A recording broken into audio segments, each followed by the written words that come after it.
शुद्धि पूर्णमासी के दिन अपने सतलोक से, अमरलोक से, सचखंड से सहशरीर आए थे।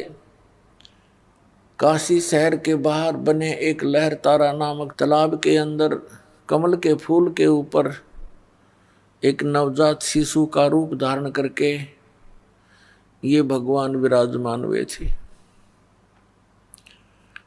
वहां से नीरू नीमा नाम के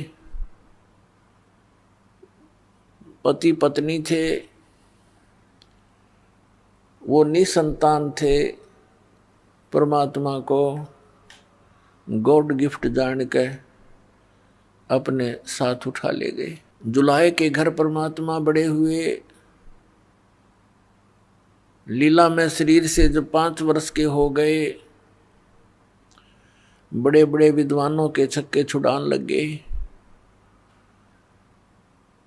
क्योंकि परमात्मा का यहाँ आने का उद्देश्य एक ही होता है कि जिस वस्तु को हम भूल गए हैं उसको याद दिलाने आते हैं। जिस साधना से हम विचलित हो चुके होते हैं वो यथार्थ साधना हमें बताने के लिए आते हैं। और उसी परमात्मा की महिमा ये चारों वेद कहते हैं, सुनाते हैं। इनमें वर्णित जो विवरण है वो कबीर परमेश्वर की महिमा का वर्णन है। जैसा कि आप जी को कल रात्रि के सत्संग में सुनाया और दिखाए थे पवित्र वेद कि ये परमात्मा क्या लीला करता है, वो वेदों में लिखा हुआ है कि वो परमेश्वर ऊपर तीसरे मुक्ति धाम में रहता है, सतलोक में, सचखंड में, और उससे ऊपर के लोकों में ये स्वयं विराजमान है।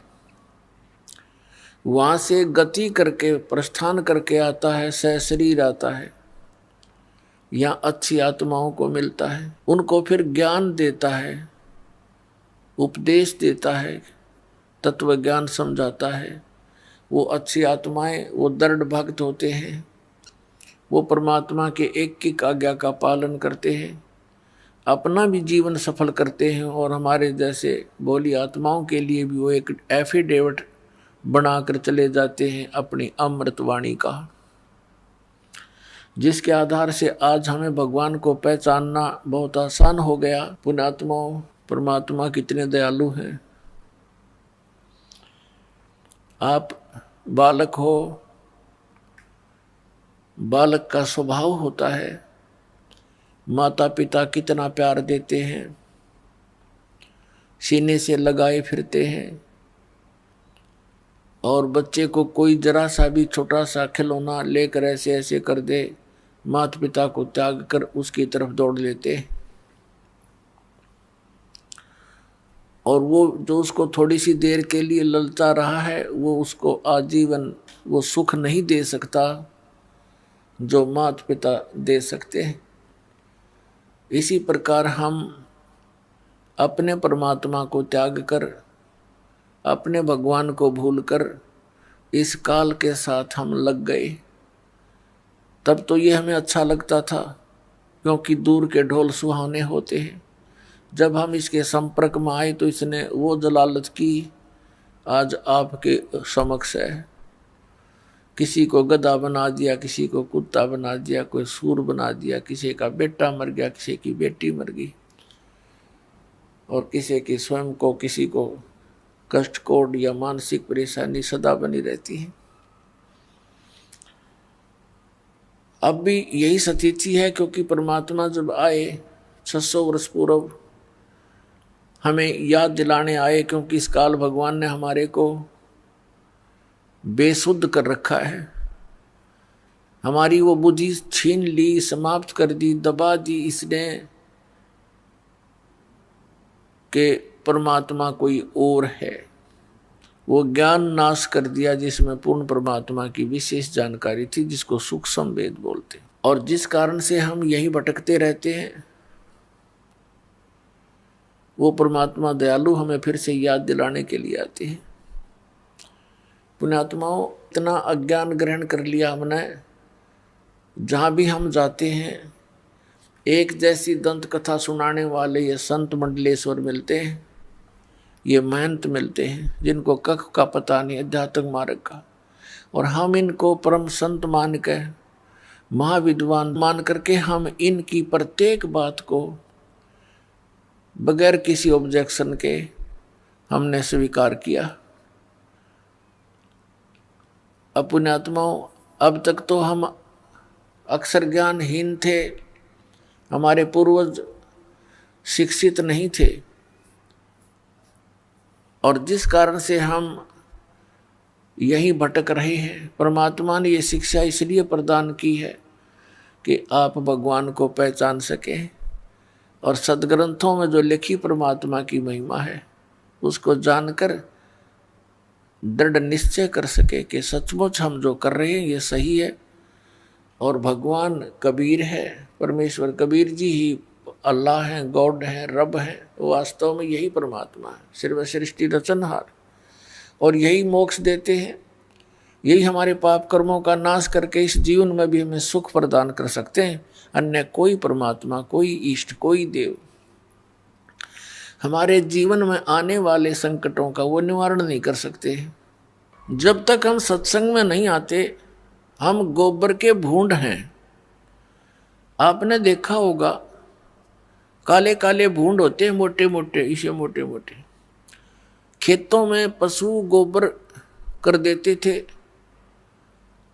और वो क्या करते हैं, दोनों पति पत्नी, वो भूंड और बूंडनी, वो क्या करते हैं, गोबर लेते हैं, उसके ऊपर रेत लपेटते हैं, कहीं कोई देख ना ले इसना और छीन ले जाता रहता है, और फिर उनको धका धका के उसने अपने बिल में ठोक लेते हैं, सुरक्षित संग्रह करते हैं, कदे कहीं फिर मिल रहा है कोई ना यो गोबर है।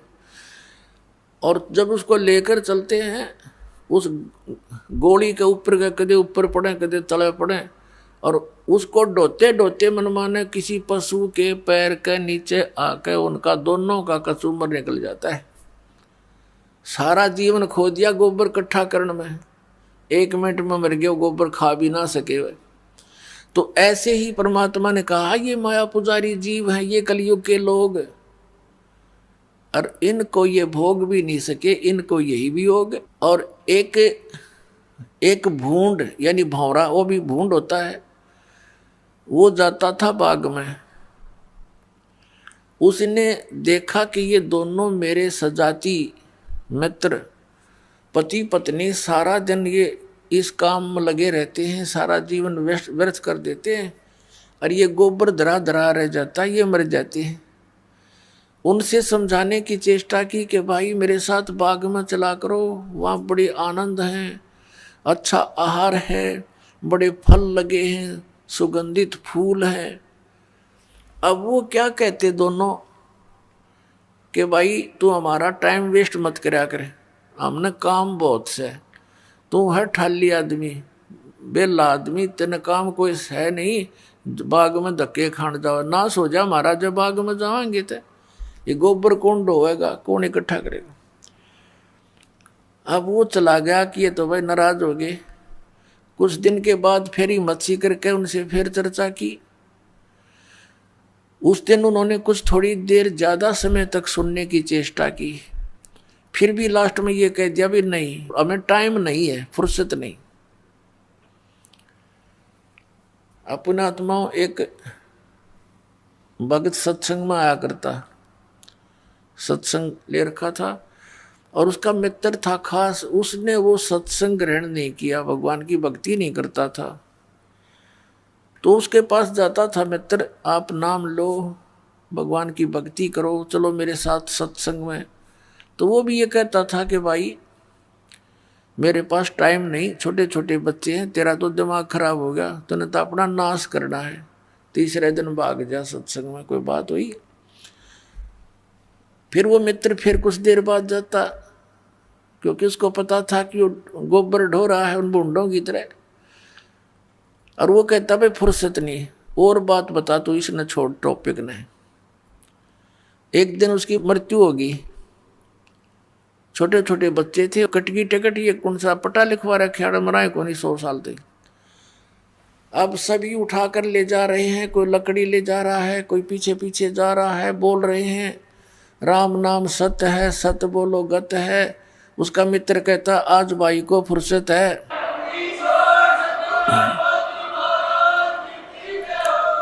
वो कहते हैं राम नाम सत्य है, सत्य बोले गत है, और वो कहता है आज इसको फुर्सत है। अब दूसरे कहते हैं अरे ठीक बोल ले आज तू, इनका तो चोट लग रही है। उसने कहा तो इससे ठीक मैं बोल भी नहीं सकता, इससे ठीक और क्या बोलूं, आज इसने पूरी फुर्सत होगी, जब तक इसने 1-2 दिन का टाइम नहीं था मेरे साथ चलन का, अरे भी गया कति काम तय। तो पुण्यात्माओं इन बातों को गहराई से सोचना पड़ेगा आपने। ये कोई डूम बाट के गीत नहीं है, महापुरुषों के दिए हुए एग्जाम्पल है, महापुरुषों के बताए हुआ ज्ञान है। हम बालक हैं और उन महापुरुषों की बातों पर हमने